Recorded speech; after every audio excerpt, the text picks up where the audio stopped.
Olá pessoal, nesse vídeo vou falar para vocês um pouco sobre cada um dos projetos da Adiante. Para você que é novo no framework, que ainda não conhece os projetos que a gente disponibiliza e as ferramentas que nós trabalhamos, para que você entenda bem onde cada um dos projetos e ferramentas se encaixam dentro de um novo projeto, dentro de um novo trabalho.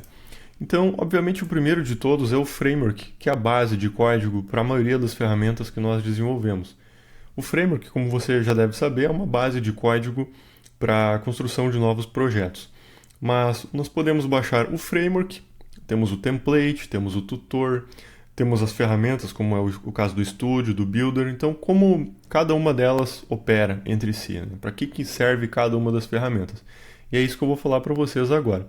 O framework, quando vocês baixam o projeto chamado framework, é importante que a gente diga que você está baixando um projeto bastante simples em termos de recursos que ele oferece, porque ele oferece só as classes do framework, né? Nós temos já um outro projeto mais completo, que é o template, que além de trazer o framework, ele já traz toda a parte do aspecto visual mais elaborado e a parte de controle de permissões, de acesso de usuário, de logs, de controle de login e tudo mais que um software mais elaborado, né, um sistema necessita.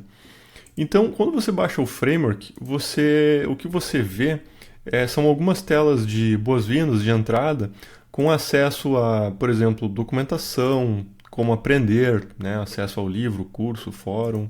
Fala um pouquinho sobre os templates, né, que você pode utilizar. O template temos os temas Bootstrap, Material Design.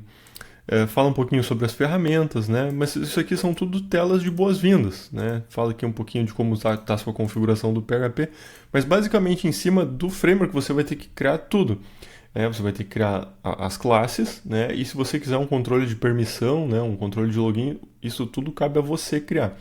Então, se você já quer um sistema de permissão, um sistema de menu, controle de usuários, o que você tem que usar é o projeto que nós chamamos de template, que além do framework já vem com esses controles. Agora, se você precisar criar esses controles manualmente, porque você quer fazer de um jeito diferente do jeito que nós fizemos no template, aí seria o caso de usar o framework. Existem outros cenários no qual o framework puro se aplica também. Como ele vem o framework puro, sem controles de permissão de acesso, login e tudo mais, você pode utilizar ele num sistema público. Por exemplo, você quer disponibilizar algumas telas numa intranet, onde todo mundo vai ter acesso. Você não precisa necessariamente de uma tela de login, um controle de permissões. Você pode usar o framework puro. Algumas pessoas constroem até sites, né, websites, blogs, em cima do framework puro. Então, você aprendendo o framework, você vai conseguir fazer qualquer coisa em cima dele. Você vai conseguir personalizar a parte do acesso, a parte visual, a parte do template. Essas telas que vocês estão vendo aqui são apenas um default, né? Apenas umas telas de boas-vindas para que a pessoa que baixa hoje do site ela saiba onde começar, né? Porque tem muita gente que vai lá no site, baixa e não sabe nem por onde começar ou no que cada projeto se encaixa. Então é para isso que servem essas telas de boas-vindas no framework. Com o curso você vai aprender a criar controles, criar os programas, então você vai poder escolher se quer utilizar o framework ou o template. Mas o template, ele é utilizado na grande maioria dos casos porque ele já oferece muita coisa pronta, que eu vou falar para vocês o que é. Primeiro é a tela de login, bastante poderosa, na qual nós podemos escolher. O usuário vai botar só usuário e senha, ou ele vai botar usuário e senha e vai escolher também o idioma, ou ele também vai escolher a filial, né, a unidade na qual ele vai trabalhar, vai ter o botão de criar conta ou não, né? Então isso tudo a gente pode definir, é personalizável. Inclusive o visual do template que nós estamos vendo aqui é totalmente personalizável, né? Eu vou abrir aqui o projeto do template e vou trocar aqui rapidinho para um outro tema, que é o tema 3. Pronto, né? A mesma aplicação já está totalmente diferente, né? Num outro tema. Inclusive as cores aqui nós podemos ter um tema Material Design com um tema azul, verde, vermelho, isso tudo é personalizável. Mas então, o que tem um template? Né? O template ele tem aqui uma parte de gestão de usuários, na qual nós podemos ver aqui quantos usuários, programas nós temos. Parte de cadastro de programas, né, onde cada item do menu ou não, né, cada programa que pode ser acessado pelo usuário, ele é cadastrado, é disponibilizado para determinados grupos de usuário. Podemos ter um controle de unidades. Unidade pode ser uma empresa ou uma filial. Podemos ter ligado o controle multi-empresa, no qual cada unidade conecta num banco diferente. Temos aqui um cadastro de usuários com funções para clonar o usuário, desativar ele, para assumir o login daquele usuário, né? Podemos exportar aqui a listagem, podemos alterar as permissões das unidades do usuário, marcar programas específicos que ele vai ter acesso. Temos uma ferramenta aqui de consulta no banco de dados, onde nós podemos fazer também consultas rápidas nas tabelas, né? Um painel SQL. Temos um editor de menu no qual nós podemos cadastrar novas opções do menu, adicionando itens do menu acima, abaixo, escolhendo o ícone, né? Basicamente colocando os programas no menu do usuário. Temos aqui a consulta às configurações do PHP, que muitas vezes é importante, porque muitas vezes algum item está desligado, a gente não sabe. Temos uma tela de configuração de preferências, onde nós podemos configurar e-mail, por exemplo, né? Temos a parte de gestão de documentos, onde nós podemos cadastrar um documento e compartilhar com outros usuários vêm aqui e acessam, né, o documento que nós compartilhamos. Temos toda uma parte de logs, onde nós podemos ver quantos usuários acessaram hoje, quantas queries rodaram, quantas requisições de HTTP foram feitas, né? Então temos os logins, né, onde para cada login nós podemos ver tudo que o usuário fez de alteração de registro, né? Por exemplo, aqui nós temos os logs de acesso, onde nós temos cada login de usuário, né? O IP, a sessão, o login, o logout dele. Os logs de alteração de registro, cada registro, né, que foi alterado no sistema, né? Qual hora, qual momento, qual programa que alterou. Os logs de SQL, cada instrução SQL que rodou no sistema, né, quem rodou, a hora que rodou. Aqui nós temos o trace, que é o rastreamento, é isso que está aparecendo na tela aqui por cima, que é o programa que disparou aquela instrução SQL naquele momento. Isso é muito importante para a auditoria, né? Saber que naquele momento foi aquele programa, aquela linha que disparou aquele comando, né, disparado por tal usuário. Temos os logs de requisição, que cada requisição web HTTP é logada aqui no sistema, né? Tal data, tal hora, tal URL, né? Tal classe, tal método foi acionado, de tal IP por tal usuário, passando tais parâmetros, né? Isso também é muito importante. Temos aqui a seção atual do usuário para poder consultar. Temos aqui uma ferramenta de troca de mensagens entre usuários. O usuário pode mandar mensagem um para o outro, né? Então o template, ele geralmente é o gabarito de projeto utilizado na construção de novas aplicações, por já possuir todos esses controles. Nós temos também o tutor, que é outro projeto que pode ser baixado do site da Adiante, que é uma ferramenta de aprendizado. Aqui nós temos, por exemplo, programas que ensinam a fazer gravação de um objeto na base de dados, né? Um programa que ensina a alterar um conjunto de dados na base de dados. Temos também exemplos de um formulário, como montar um formulário Bootstrap. Para cada programa nós vamos ter aqui o código-fonte, né, como ele foi executado. Temos também uma ferramenta de visualização do request. Tudo que a gente aciona aqui no menu passa por essa ferramenta de debug. Nós vemos exatamente qual método e classe está sendo executado. Quando nós enviamos dados, nós podemos ver direitinho aqui qual foi a classe, o método acionado e os dados transmitidos naquela requisição. Isso nós temos aqui no template também. É o Debug Console, né? Uma ferramenta bastante importante para depuração. Então no tutor nós temos exemplos de formulários, de data grids com grupos de ações, né? Como é que foi feito o código desse programa? Vemos aqui, ver código-fonte, temos um exemplo bem claro de como foi construído o exemplo. Então o tutor basicamente uma coletânea de exemplos simples, né, de uso do framework para variados tipos de tela, né? Queremos montar um calendário, por exemplo. Aqui, calendário completo, temos um exemplo de montagem de calendário, né, de evento de calendário. Vamos ver um outro exemplo. Queremos uma linha do tempo, né? Temos exemplo de linha do tempo com ações, né? Então, a coletânea ela vai só aumentando de uma versão para outra e funciona como uma fonte de consulta, mesmo para quem já trabalha com o framework, já conhece, muitas vezes não lembra como fazer um detalhe específico, recorre ao tutor como fonte de consulta, né? Como se fosse um velho dicionário no qual a gente pudesse recorrer para ver um determinado trecho, como funciona, qual a definição. e assim por diante. Então esse é o papel do tutor. E aí nós temos as ferramentas que ajudam auxiliam, né, a acelerar o desenvolvimento da aplicação. Uma delas é o Studio e a outra é o Builder.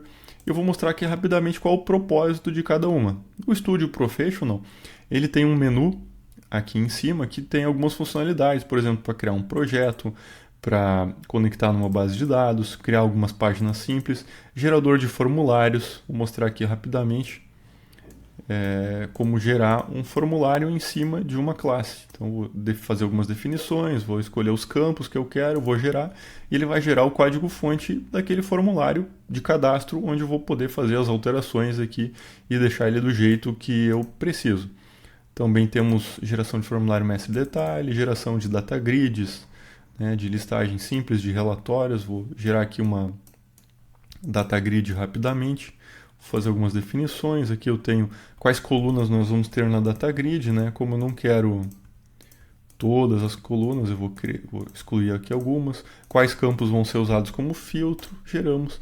Tá aí o código-fonte bruto. Então o Studio basicamente é um assistente de geração de código-fonte bruto para cadastros, e ele é mais voltado para quem entende e domina bem o framework, porque a maioria das alterações vão ser manuais depois de usar o gerador bruto de código-fonte. Então ele é um acelerador de geração basicamente de cadastros e listagens. E o projeto mais recente que nós temos na linha do tempo, que é também o mais evoluído em termos de visuais, é o Builder, que é uma ferramenta na nuvem, é um ambiente RAID de produtividade, onde na nuvem você pode criar inúmeros projetos, começando pela modelagem visual, né, do projeto. Nós temos aqui um modelador visual, onde você define as tabelas e os campos.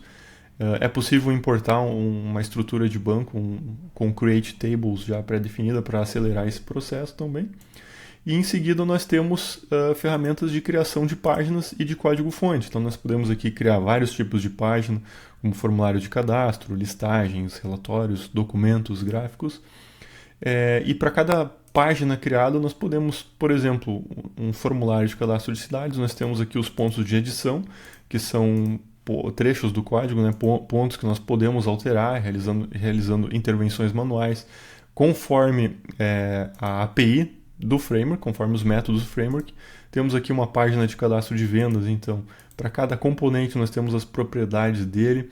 Esse campo aqui, que é um campo para selecionar o cliente, por exemplo, nós vamos selecionar a tabela de onde vai vir aquela informação, qual coluna vai ser utilizada para busca, qual coluna vai ser exibida, a ordem daquele campo, quantos caracteres o usuário vai digitar para disparar a busca, se ele vai ser obrigatório. Então, para cada componente nós temos toda a personalização aqui, além de poder usar uma série de componentes visuais, como abas, separadores, links, ações, né? Podemos a qualquer momento pegar aqui um componente e arrastar para a tela, né? Aqui, por exemplo, um campo de entrada de dados, e personalizar toda a característica daquele campo, né? A máscara dele de exibição, se for um componente data, né? O padrão dele, a máscara dele de digitação. Aqui nós temos uma data grid, né? Uma listagem, onde nós temos um campo de busca, né? E aqui nós configuramos a regra de como esse campo vai ser utilizado naquela busca. Então o Builder ele é bastante sofisticado nesse quesito de que boa parte das definições de regras de cadastro, regras de filtros aplicadas, a gente consegue fazer na interface, mas mesmo assim nós temos pontos de alteração de código-fonte, onde nós podemos introduzir nossas alterações, e no final das contas nós vamos poder realizar o download do projeto ou o deploy dele. Ou você baixa o projeto inteiro e roda ele onde você quiser, né, offline, na sua própria máquina, ou você transfere esse código para um servidor seu e já faz ele rodar da nuvem para nuvem, né? Você usa a ferramenta em nuvem para construir e transfere para o seu host, o seu servidor, onde está rodando a aplicação, e já testa direto lá. Nós temos também um ambiente de testes integrado aqui, um ambiente de testes online, que pode ser utilizado a qualquer momento para você testar o seu projeto. Então esses são os principais, né, principais projetos e ferramentas da Adiante. Lembrando que o framework, o template e o tutor são ferramentas open source, você pode baixar a qualquer instante. E as nossas ferramentas pagas são o Studio e o Builder, que são ferramentas que aceleram a produtividade, aceleram a criação de novos programas, de novas aplicações. Ok? Então esses são os principais projetos. Temos também outros projetos menores, outras aplicações de exemplo que você pode baixar no site, mas essas são as principais e geralmente é em torno dessas que as pessoas que estão começando têm dúvidas de para que serve cada um, onde ele se insere dentro do trabalho que eu vou iniciar. Ok?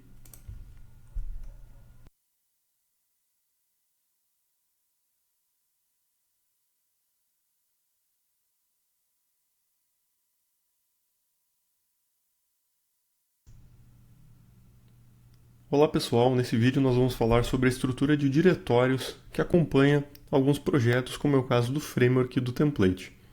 Como o template é o projeto mais completo, ou seja, o template já vem com vários controles de permissão, de acesso, ele é mais, tem mais arquivos, possui mais pastas também do que o próprio framework puro, eu vou utilizar ele para explicar para vocês, até porque na maioria dos casos, a maioria dos usuários utiliza ele e provavelmente entendendo a estrutura de diretórios do template, você também vai entender a estrutura de diretórios do framework, afinal, o framework está incluso aqui dentro, né? O framework é uma parte do template. Então, vamos lá. A principal separação que a gente tem que fazer é a da pasta app para a pasta lib. Por quê? A pasta lib, ela contém todo o framework. Isso significa que todo o conteúdo que está aqui dentro é distribuído pela adiante e é um conteúdo que é bastante testado, que você pode portar de um projeto para outro, e não é interessante que você faça alterações aqui dentro para não perder a compatibilidade com versões futuras. Então, se você entrar no lib adiante, você vai ter o subdiretório aqui, o widget e form, e você vai ter todos os componentes para colocar no formulário, como por exemplo o tdate, o tentry, né, o tfile, dentre outros. Se você entrar na pasta DataGrid, você vai ter os componentes para montagem de DataGrid, como é o caso da DataGrid Action, DataGrid Column, dentre outros. Nós também temos na pasta lib adiante database as classes de conexão, consulta, gravação com a base de dados.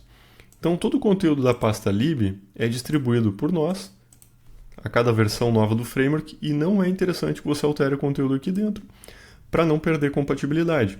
Porque se você alterar, quando nós lançarmos uma versão futura, aquela alteração que você fez vai ser perdida, a não ser que você fique refazendo ela a cada versão nova que a gente lança. E sempre que nós lançamos uma versão nova, temos muitas correções de bugs e melhorias. Então é interessante que você fique sincronizado com as versões novas para poder ter justamente essas correções de bugs, que muitas vezes são questões de segurança, são questões que você não pode ficar sem. E melhorias todo mundo quer, né? Novos componentes, novas funcionalidades. Então é importante não mexer na lib para que a gente possa atualizar a lib conforme as instruções que nós disponibilizamos. Se você não mexer na lib e você seguir as nossas instruções de atualização, é bem provável que você vá conseguir atualizar e não tenha dores de cabeça. Então aqui na pasta lib nós temos na pasta adiante todo o framework, né, distribuído pela adiante. E no caso temos a pasta database, são componentes de conexão com o banco de dados. Na pasta widget são componentes de tela, de menu, de formulários, de dialogues e assim por diante. E além disso nós temos a pasta lib bootstrap, que temos todo o framework bootstrap e outros componentes dele, como por exemplo componente para seleção de data, de cor. E temos aqui todo a lib jQuery também, né, e componentes da jQuery que nós utilizamos, como por exemplo data tables, componente de máscara e assim por diante. Então a pasta lib é distribuída por nós e a pasta app faz parte da aplicação, é onde você pode mudar, é onde você deve construir seu conteúdo. No caso do template, quando você pega a pasta app, já vem alguns conteúdos ali e é natural que tenha, porque afinal de contas o template é uma aplicação pré-pronta. Então ele já tem cadastro de programas, então você já vai encontrar alguns arquivos ali para fazer o cadastro de programas, por exemplo, e o cadastro de grupos. Você pode mexer neles, claro que pode. No entanto, como nós distribuímos o cadastro de produtos, o cadastro de programas e de grupos, de unidades a cada versão, você vai ter que ter se você fizer uma personalização deles, você vai ter que ter um trabalho de compatibilização, porque pode ser que numa versão nova nós venhamos aqui no cadastro de usuários e disponibilizamos novos campos. Então você vai ter que ver que na versão nova nós colocamos campos novos e colocar no seu cadastro, na sua personalização também. Ou não, você escolhe por usar somente o default que nós distribuímos, o cadastro de programas e de usuários que nós distribuímos, e trabalha em outros programas, trabalha fora desses, né? Mantém o original de fábrica para não precisar ficar compatibilizando esse tipo de coisa. Então vamos lá.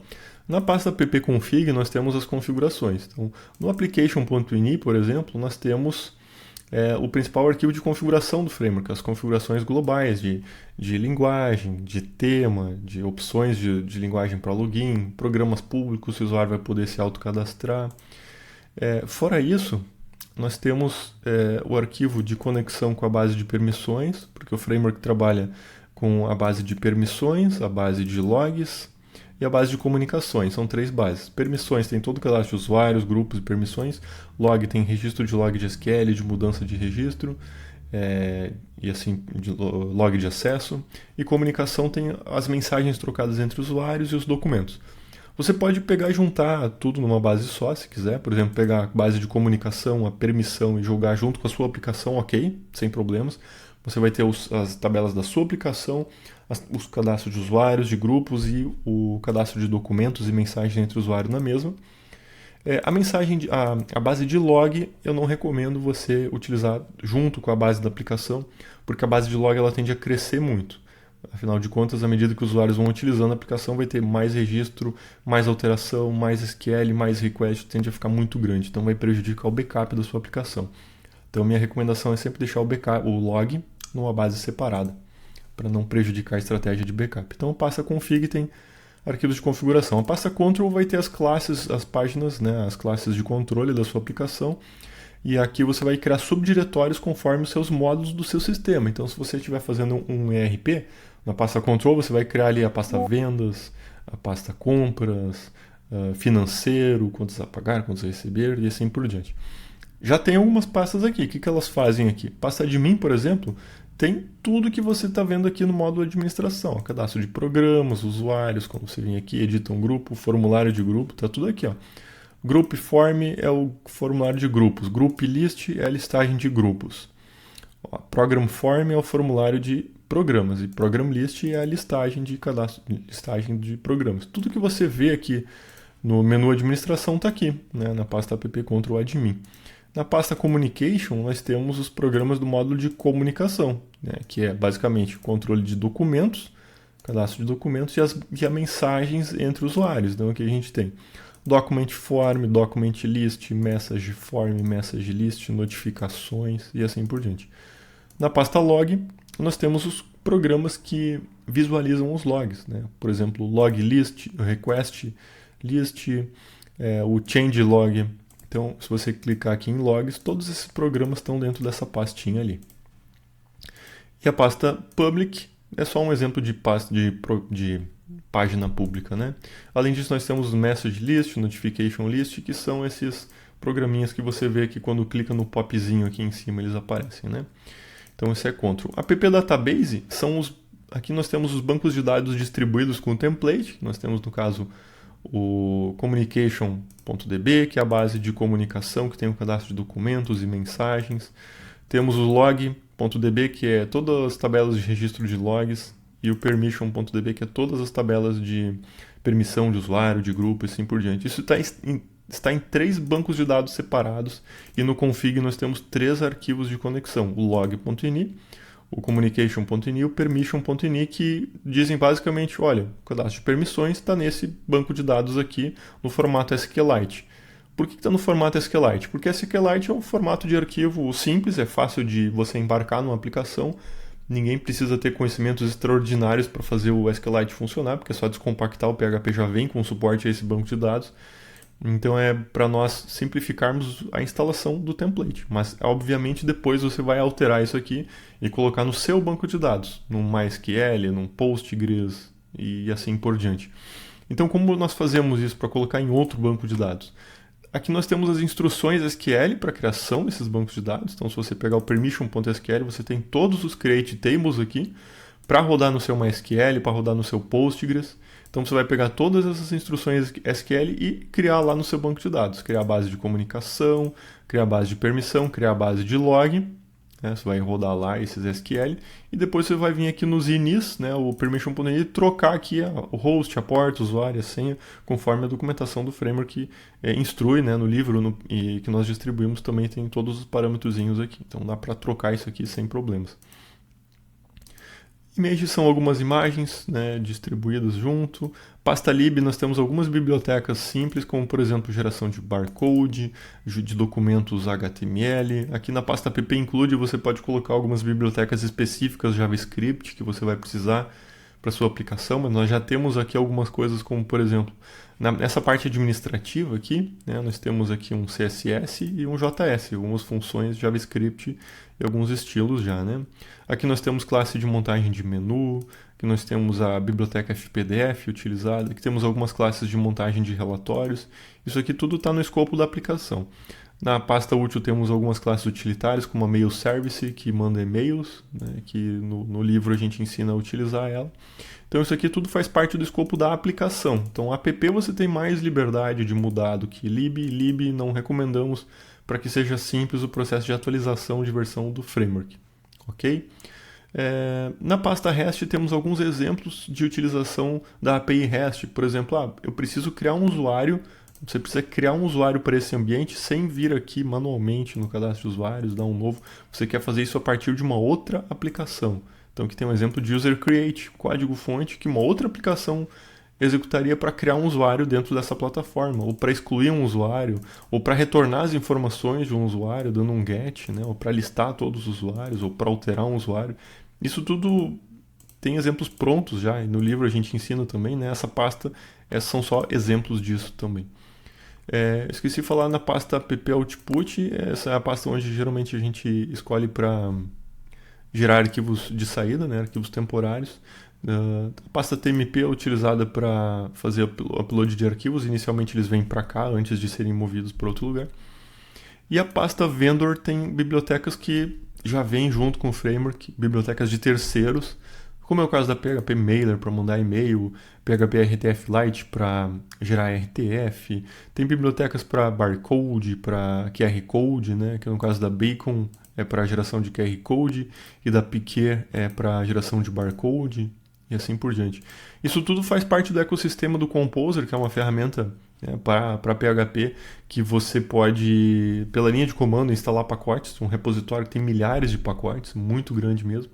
Então aqui no Composer JSON, esse arquivo é automaticamente gerado por essa ferramenta, que é o Composer, tem a descrição das bibliotecas que já vem junto, né, com o framework. Então aqui você encontra a Barcode, a DOM PDF, a QR Code, são bibliotecas de terceiros que estão aqui na pasta vendor, que automaticamente quando nós rodamos esse programa, que é o Composer, indicando o nome do projeto, ele já é instalado ali dentro da vendor, né? E aí temos alguns arquivos aqui no diretório raiz, que eu vou explicar para vocês um por um.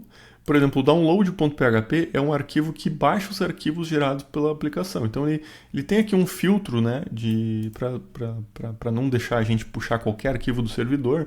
Geralmente está cadastrado aqui documentos HTML, PDF, RTF, né? Como é que funciona isso? Aqui eu vou mostrar um exemplo. Vou gerar um relatório. Generate. E aqui, quando a gente visualiza o arquivo, a gente não está visualizando diretamente o arquivo. Tá sendo exibido aqui o download.php, file igual ao arquivo. Por quê?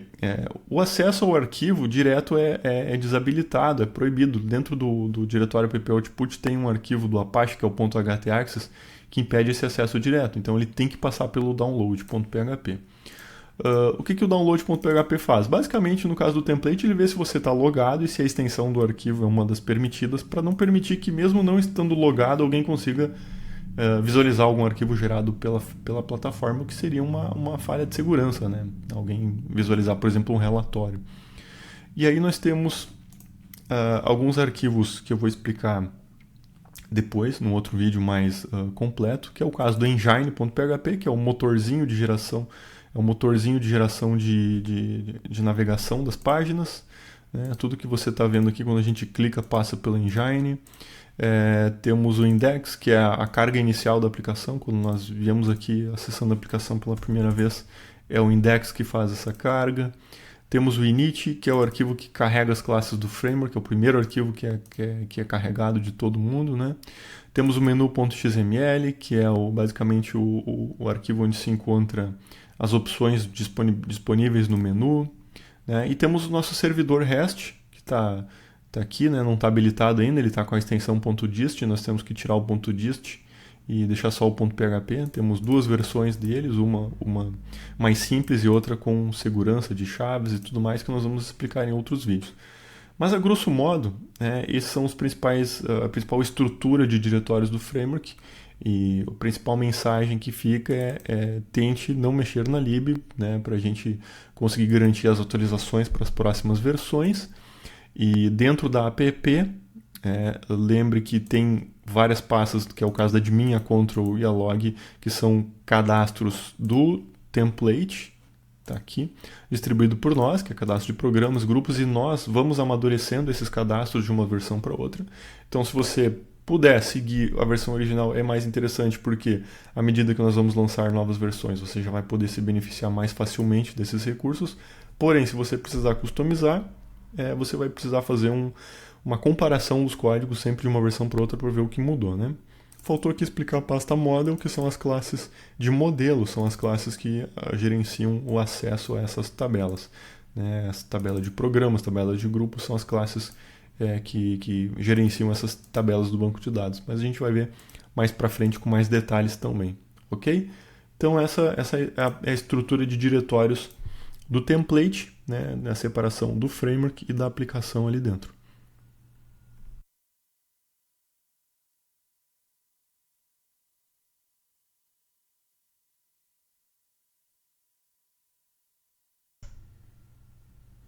Olá pessoal, nesse vídeo eu vou explicar para vocês os principais arquivos envolvidos na navegação de uma aplicação feita no framework. Quais são os principais arquivos que são envolvidos nesse fluxo de controle, nessa navegação. Existem alguns arquivos que são mais óbvios, como é o caso do próprio index.php. Geralmente quem já fez algum projeto em PHP sabe que quase tudo começa ali. Mas esse não é o único arquivo do framework. O framework tem uma complexidade um pouquinho maior, e é justamente isso que eu quero explicar para vocês nesse vídeo, quais são os arquivos envolvidos nesse fluxo, nesse bate-bola entre o navegador e o servidor, quais são os arquivos que são executados, chamados nessa jogada.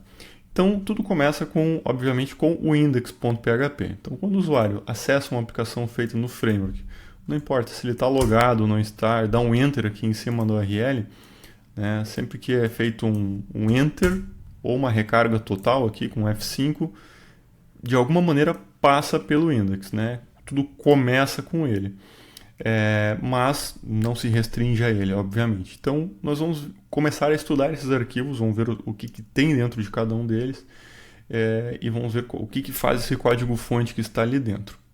Vamos começar pelo index então. Então o index, a primeira coisa que ele faz é chamar o init.php.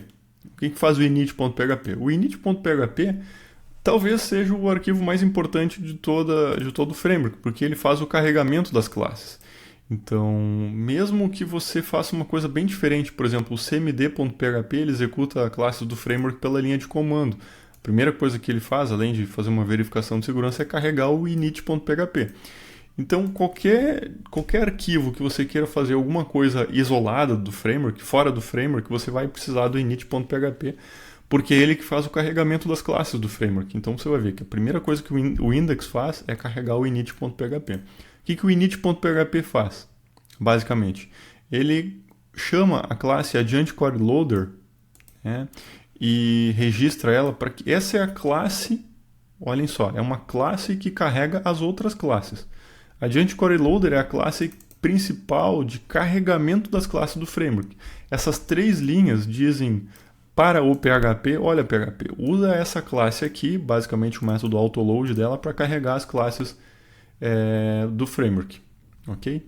Depois nós carregamos o autoloader da pasta vendor. Na pasta vendor tem todos os pacotes instalados via Composer, e se nós utilizarmos esse código aqui com o require do autoloader e o método register, basicamente estamos dizendo para o PHP registrar mais um autoloader.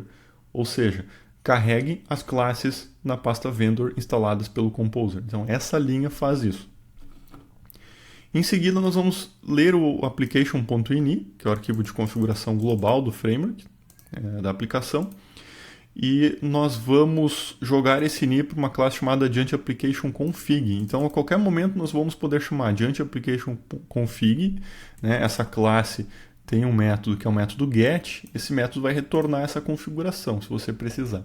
Basicamente, esse apply aqui vai aplicar algumas configurações, e aqui nós estamos lendo a linguagem configurada no ini e definindo ela como a linguagem da aplicação. Lá no ini tem uma variável que é o language, está aqui, está em português atualmente, então esse setLanguage faz isso.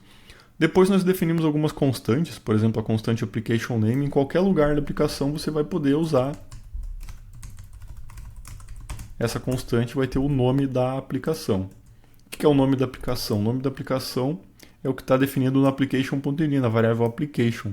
É importante que você defina um nome fixo aqui, diferente de uma aplicação para outra. Por quê?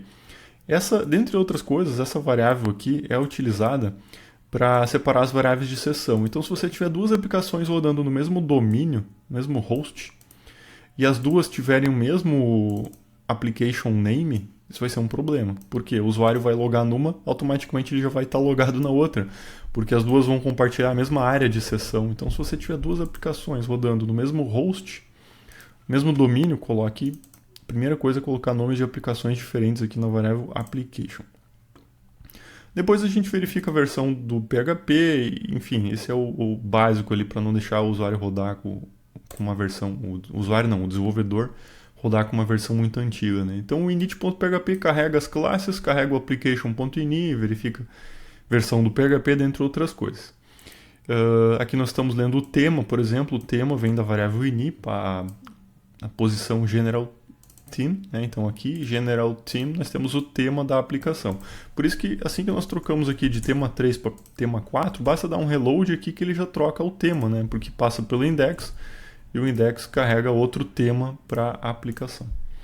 Então, o que o index faz? Ele inicializa uma sessão nova, né? Tudo passa por controle de sessão, por exemplo, se o usuário está logado ou não. Essa linha de comando aqui aplica o idioma da sessão. Se a gente ligar esse controle multilanguage, né? Que é o multilanguage, só botar assim aqui. O multilanguage é se a gente permitir que o usuário selecione o idioma na sessão, então a aplicação vai ter aquele idioma que ele escolheu aqui na tela de login, né? Tudo é automaticamente traduzido. Essa linha aplica esse idioma, essa linguagem selecionada no formulário de login. Depois, basicamente, o index verifica se o usuário está logado ou não. Se ele está logado, a gente carrega um layout.html, que é um arquivo de template que tem todo o visual da aplicação preparado, né? Caso ele não esteja logado, a gente carrega um outro layout, que é o login.html. Né? Esses templates estão dentro da pasta app templates, então conforme o tema que a gente vai usando, a gente tem o layout e o login. O layout é para logado e o login é para deslogado. Né? Então a gente tem aqui o layout deslogado, ele é mais simples, tem uma barra mais simples lá em cima, né? Não tem quase nada na tela. E o layout para logado, ele já tem uma barra com busca, né, tem os controlezinhos o envelope de notificações, tem um rodapé diferente. O menu ele é carregado também aqui na lateral, dinamicamente. Então nós temos o layout e o login. Temos ainda uma terceira possibilidade, que é a aplicação ter ligado o Public View. O que é o Public View? Se o Public View estiver ligado, o que ocorre? Quando o usuário está deslogado, ele vê uma versão pública da aplicação. O que é uma versão pública? Existe um menu e existem páginas públicas. Então ele pode estar deslogado ou, à medida que ele loga, ele está na aplicação completa. Mas deslogado ele tem ainda acesso a algumas coisas. Né? Então esse é o Public View que pode estar ligado aqui no application.ini. Se não tiver ligado, né, o Public View, o default ele cair na tela de login. Então posso ter ligado o Public View ou não. Então basicamente, se o usuário está logado, ele carrega o layout. Se ele não está logado, normalmente ele carrega o login, a não ser que o Public View estiver ligado, daí ele carrega o public.html, que é outro arquivo de layout, que é a versão do sistema para público, né, para quem não está logado. Aí dentro dos ifs, o que acontece? A gente carrega esse arquivo de layout, pode ser o layout, o public ou o login, né? Que é um arquivo HTML. Depois eu vou explicar o que tem dentro desse HTML. Eu já vou deixar ele aberto aqui, que é todo o template, né, da aplicação. Em seguida, nós lemos o arquivo de menu, que é o menu.xml ou menu.public.xml. O que é o menu.xml? O menu.xml ele tem todas as opções do sistema, toda a hierarquia de opções do sistema. Tudo que a gente pode imaginar de opção que vai ter no menu vai estar aqui nesse menu.xml. A gente sabe que conforme o usuário está logado, um usuário vai ver algumas opções, outro vai ver outras opções. Esse arquivo aqui não tem problema, ele é filtrado, né? Então essa classe aqui, Adjunct Menu Builder, ela lê esse arquivo XML e retorna só as opções que o usuário tem permissão. Ela filtra, ela transforma esse XML aqui num HTML, filtra ele e joga numa variável para ser injetada no layout. Então vamos recapitular. O menu.xml vai ter todas as opções do sistema. A classe Adjunct Menu Builder vai ler esse XML e retornar a variável menu. E essa variável menu vai ser injetada no conteúdo. Que conteúdo é esse? É o layout. O layout ele tem todo o template da aplicação. E tem um lugarzinho aqui, se eu não achar eu vou dar um Ctrl F aqui para localizar. Deixa eu dar um Ctrl F aqui. Tem um lugarzinho aqui que tem uma marcação chamada menu. É aqui que vai entrar o menu da aplicação. Essa variável menu aqui que retornou, é dado um replace, e ela é injetada aqui nesse lugar. Aqui eu estou com o tema 3, e aqui eu estou com o tema 4 carregado. Tanto que se eu vier aqui pegar o tema 4, o layout.html, eu vou tirar essa marcação menu fora, o que vai acontecer? Não tem menu, né? Até deu um erro ali, a aplicação ficou rodando. Então eu vou recarregar aqui, vou botar o menu de volta. Então no layout, né, no template, a gente tem só uma marcação menu, que ela é substituída pelo index na hora que a gente está carregando a aplicação, então ele é injetado o menu inteirinho ali. Quando a gente está trabalhando com o public view, que é a visão pública, aí é carregado um outro arquivo, que é o menu public. O menu public tem as opções de navegação pública, né, que são outras, bem menos, né? No caso aqui, só algumas opções que o usuário no modo público pode acessar. Tá? Isso aqui é o menu public.xml. Normalmente a gente vai carregar o layout para logado e o login para deslogado. No final do index, ele manda traduzir o template. Então, se tiver traduções ali dentro do template, né, ele vai traduzir.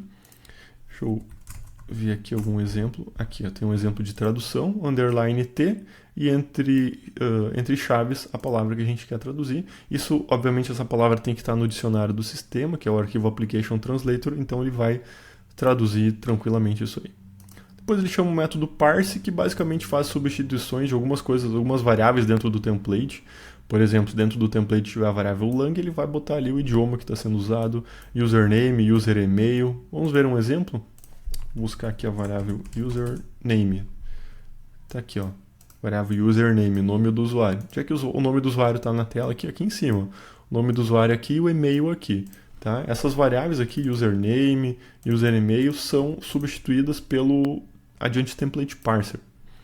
No final a gente verifica assim, se o usuário já está logado, né, se a variável logged, né, tá habilitada, ele vai carregar a página que o usuário está requisitando na URL. Né? Então se tiver uma classe aqui em cima, né, uma classe, ele tiver permissão, ele vai carregar. E é isso que faz esse método aqui, o load page. Né? Caso contrário, ele carrega o login form, que é o formulário de login da aplicação que o usuário não está logado. O que faz esse método load page, afinal? Né? O que ele faz? Ele carrega a página que nós requisitamos aqui na variável class da aplicação. Então, sempre que eu estou navegando aqui numa página, eu estou trocando a classe ou o método e mandando carregar essa classe. Esse método load page aqui, vamos ver aqui o fluxo de navegação, ele chama um arquivo que é o engine.php. Então, o index carrega o layout e em seguida chama o engine.php. O que o engine faz? Ou engine, como preferirem. Né? O engine é o arquivo que manda desenhar a página requisitada aqui no meio da tela. Né? Porque só o meio da tela é trocado. Vocês veem que à medida que eu vou navegando aqui, ó, o menu está paradinho, a parte lá de cima está paradinha. Né? Se eu navegar aqui, só o meio da página é alterado. Como é que isso acontece? Eu vou abrir aqui um inspecionar elemento e vou mostrar para vocês o meio da página. O meio da página ele tem uma div chamada Adiante Div Content. Se vocês forem no arquivo de layout e rolarem aqui, mais ou menos no final do arquivo,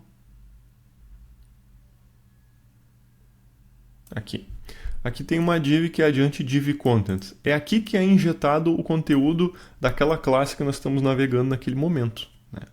Então o arquivo de layout, antes que eu esqueça de falar, é importante falar algumas coisas, né? Ele tem que ter algumas coisas que são importantes.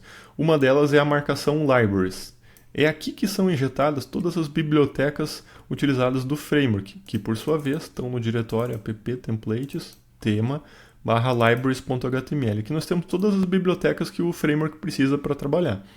jQuery, Bootstrap, alguns tradutores, por exemplo, o tradutor da Datepicker, tradutor do editor HTML, Full Calendar, o núcleo, o core do framework, que é o Adiante Min.js, os componentes do framework, que é o Components Min.js, o JavaScript da aplicação, as folhas de estilo, né, o CSS da jQuery, Bootstrap, do framework, dos componentes, da aplicação, isso tudo está no libraries.html, né, que é o arquivo que contém as bibliotecas necessárias para funcionar, né, todo o front-end.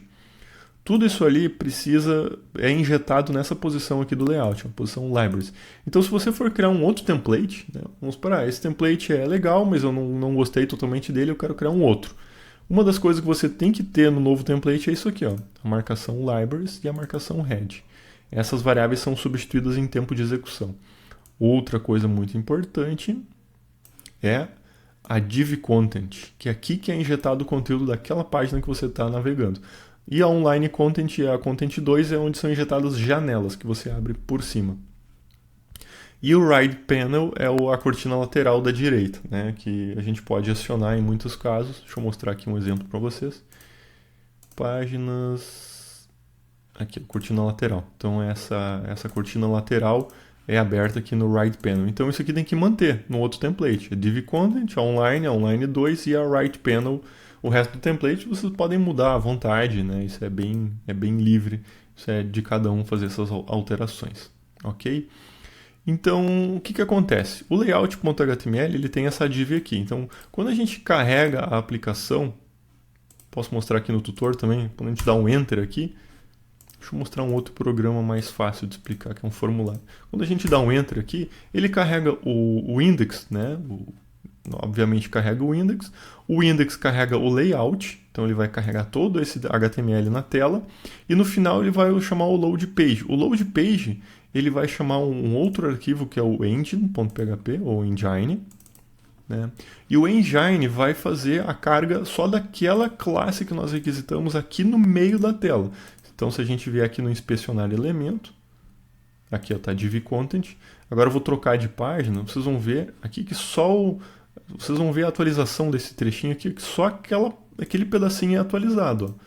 De todo o HTML da página, do sistema, ó, só esse miolinho aqui é atualizado, que é adiante div content.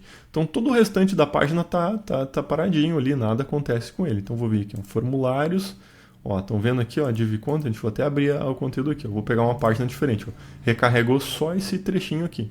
Então eu vou mostrar o que acontece na aba Network à medida que a gente navega na aplicação. A primeira vez que a gente carrega, eu vou dar um Enter aqui, é carregado um monte de arquivo, né? Carregado o index, os JS, o CSS.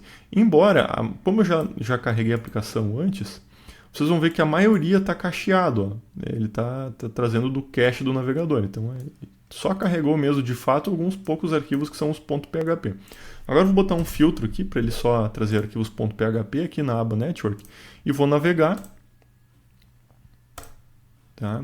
E vocês vão ver que a cada navegação que eu faço, ele carrega o engine.php passando aquele formulário. Eu vou limpar o cache, vou clicar aqui em formulários, ó, carregou o engine, vou carregar aqui o formulário Bootstrap, ó, engine.php, form builder view. E esse request é um request pequeno, ficou com 2.4K e ele só tem o código bruto da página, né, do miolinho do formulário, não tem de toda a página, só do miolo do formulário, que é um trecho bem menor do que for carregar toda a página. Por isso que a navegação ela é rápida, porque é carregado só o núcleo, né? Eu vou carregar aqui, por exemplo, uma data grid, ó, 1.6K, porque ele carregou só o núcleo da página.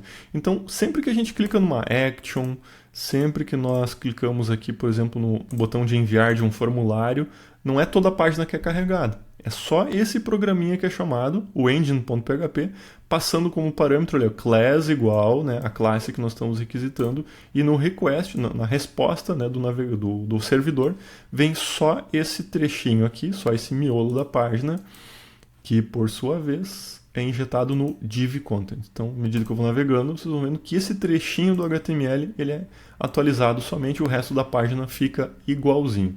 Para a gente ver, eu vou inspecionar aqui o título do sistema. Vou botar qualquer coisinha aqui no lugar para alterar.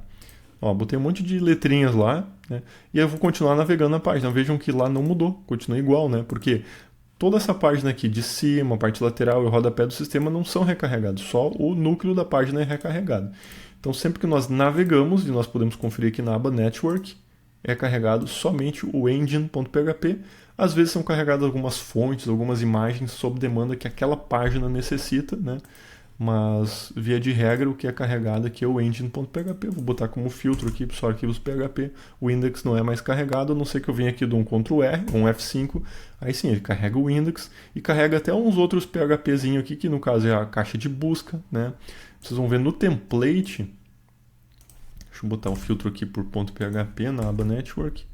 Eu vou dar um F5 no template. Ó, é carregado o input box, search input box, né, o notification, o message list, que é o quê? São esses programinhas aqui do cantinho. Isso aqui é carregado na primeira vez que nós entramos no programa, né? E, então vamos seguir aqui, antes que eu esqueça alguma coisa, o que faz o engine.php? O engine é um motorzinho da aplicação. Então sempre que a gente está clicando aqui no editar, está clicando no salvar, tudo está passando por esse cara aqui que é o engine.php. Então ele que executa o programa que nós estamos mandando naquela hora. Não é o index. O index, no final dele, chama o engine, né? Por meio desse método loadPage. O que faz o engine? O engine, ele basicamente cai aqui no método run, né? O método run abre uma seção nova, verifica se tem um request, né? Uma classe ou um método sendo requisitado, basicamente verifica se o usuário está logado. Primeira coisa, tem que estar logado. Se ele não está logado, o engine já manda o parent dele, que é o Adjunct Core Application. O Adjunct Core Application é o núcleo do framework, é ali que executa as classes, né? Então ele chama, se a classe que a gente está requisitando é a classe login form, ele roda, mesmo que eu não estou logado, porque senão não teria nem como logar na aplicação, né? Então se eu estou logado, beleza, executa a classe. Se eu não estou logado, ele executa ainda assim se eu for login form ou a classe que eu estou requisitando é pública, né? E dentro do if logged, né, tudo bem, estou logado. Mas e aí eu preciso ver o perfil do usuário, qual programa que ele tem direito de acesso, né? É isso que diz uma variável chamada programs. Essa aqui é uma variável de sessão que ela é alimentada no formulário de login. Então, quando o usuário loga no sistema, a sessão é alimentada com esse vetor, que são todos os programas que o usuário tem direito de acessar. Então, é uma lista de programas, basicamente é isso aí. Então, aí o que eu vejo? Eu vejo a classe que está na URL lá em cima. Aqui a classe sendo requisitada, né? Eu verifico se aquela classe... Onde é que está? Tá aqui. Aqui, ó. Verifico se aquela classe está nessa lista de programas. Ou o programa requisitado é público. Se sim, eu rodo. Se não, eu dou uma mensagem de permissão negada. Então a gente pode vir aqui, né, tentar fazer um acesso. Vou pegar esse, que é o cadastro de programas, e vou tentar fazer um acesso com um usuário user, que é um usuário que não tem muitos privilégios. Ele só tem aqui possibilidade de interagir com um documento, e eu vou botar aqui na URL o System Program Form. Ele vai dar permissão negada, né? Está tentando acessar uma classe, mesmo que ele colocou na URL, ele não tem acesso no menu, e está tentando acessar uma classe que não está no vetor de programas, não está nessa variável de seção de programas. Então ele vai cair no Permission Denied, que ele não tem permissão. Então, via de regra, se o usuário está logado, e essa variável programs, essa classe que ele está tentando acessar, que está vindo no request da URL, se ele tem permissão, beleza, ele vai executar. Se não, não. ok? Além disso, tem alguns programas default, que é o Default Permissions, que ele sempre vai ter acesso, que são programas básicos do framework, por exemplo, as caixinhas de busca, né, essas caixinhas de busca aqui em cima, todos os usuários vão ter acesso se estiverem logados. Tudo isso aqui que eu falei para vocês, de tudo isso que eu falei para vocês, boa parte disso a maioria dos usuários do framework acaba não alterando. Por quê? O engine.php ele está prontinho para filtrar as permissões baseadas, cadastradas lá no login. Então, via de regra, você não vai precisar alterar o engine, a não ser que você queira, por exemplo, liberar mais permissões aqui, permissões que todo usuário logado deva ter, você não quer cadastrar esse programa lá no sistema de permissionamento, alguma coisa desse tipo. O index.php normalmente também não vai precisar alterar, porque ele já está preparado para carregar aqui os arquivos de layout, o public view. Quando é que a gente pode alterar o index.php? Você quer substituir, quer injetar mais uma variável aqui no template, né? E então você vai alterar lá o arquivo de layout. Deixa eu carregar ele aqui. Você vai botar aqui no layout, em algum lugar aqui, uma variávelzinha, né? Por exemplo, teste. E você quer injetar um conteúdo aqui nessa variável teste. Então você vai fazer o replace aqui no index, olhando uma variável de seção, né? Você vai ver como a gente fez aqui no método parse, os replaces, né? E vai fazer do mesmo jeito. É um único exemplo específico de um caso que você talvez queira alterar o index. Normalmente não vai ser necessário. O init muito menos, ele já está super preparado para fazer todo o carregamento de classe do framework, né?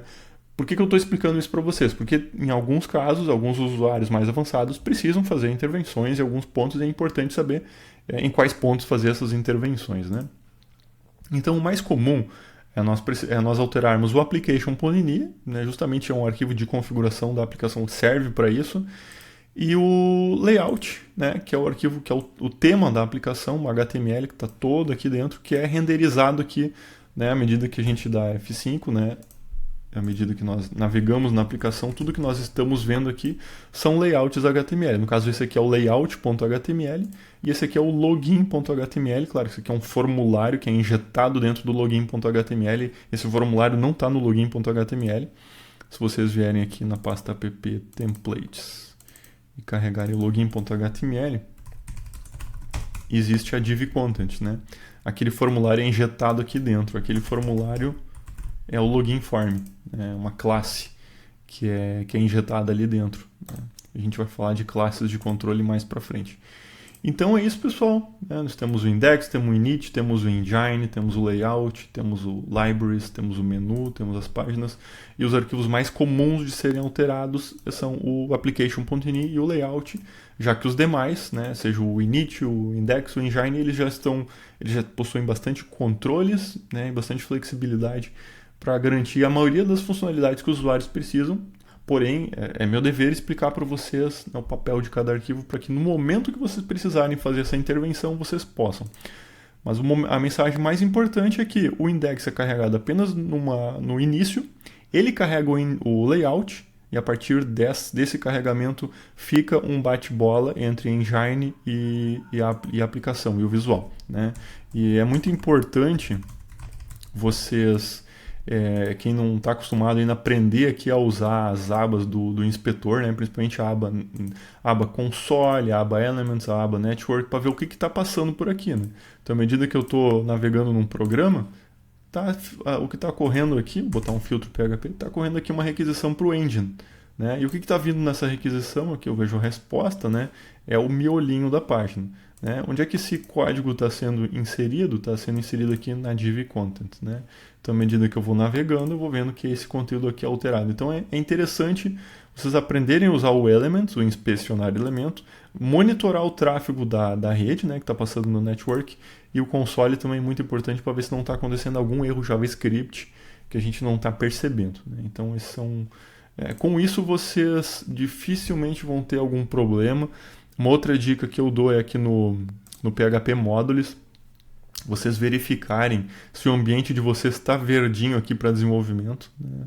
Então aqui o desenvolvimento tem que ter o Error Reporting All para reportar os erros do PHP, o Display Error One, né? Em produção não, em produção a gente desliga alguns reportes de erro para não aparecer para o usuário final.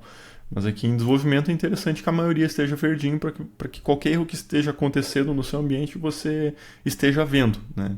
Então aqui o meu, por exemplo, o erro reporting, o display errors está ligadinho, está verde, significa que se algum erro acontecer, eu vou estar vendo na tela, vai ficar mais fácil de fazer a depuração, o debug.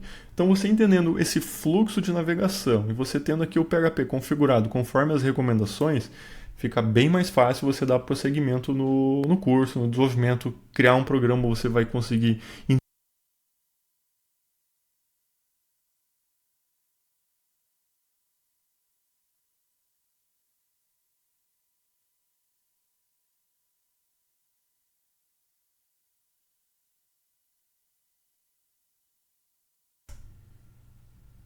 Olá pessoal,